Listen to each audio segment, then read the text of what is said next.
I think the grieving process is impacting Mary Jo's life in a very normal way.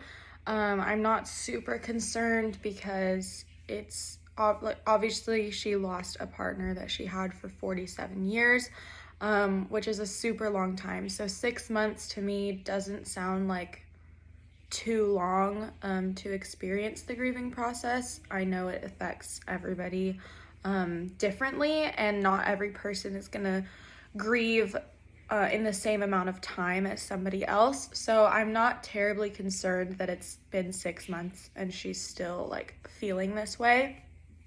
I don't think hospice is gonna be beneficial to her now because she is pretty healthy. And she's not the one dealing with a chronic illness. However, during the lifetime of her husband, Jim, I think hospice was super, super beneficial to them, and allowed him to stay home. Obviously, the case study said that he wanted to spend his last little bit of time at home. So I think hospice was able to help Mary Jo in a way that she was able to spend time with her husband before he passed away, without having to worry about like all of the care and all of the responsibilities. So hospice was able to take some of that off of her shoulders. And then if I were a healthcare professional visiting her, again, I wouldn't be too terribly concerned that she is still grieving, because 6 months compared to 47 years I think that's reasonable.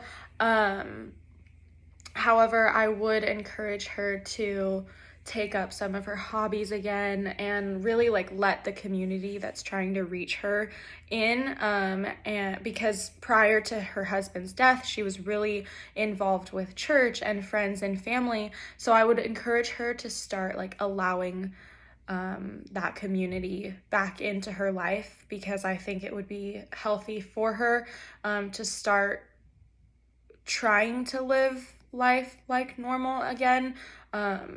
Not that it'll ever be normal in a way that she has always pictured, but I think if she can start letting that community back in, it'll be beneficial to her, rather than if she continues to say she's tired and not want to be involved with her friends and family again. That could lead to more signs of depression. I think she might be experiencing maybe small signs of depression right now, which I feel like is normal if you're gonna lose your husband of 47 years. But I think having those friends and family around her could prevent it from getting really serious later on. But I don't think right now, I think right now she's in a very normal stage of grief rather than like on full onset depression.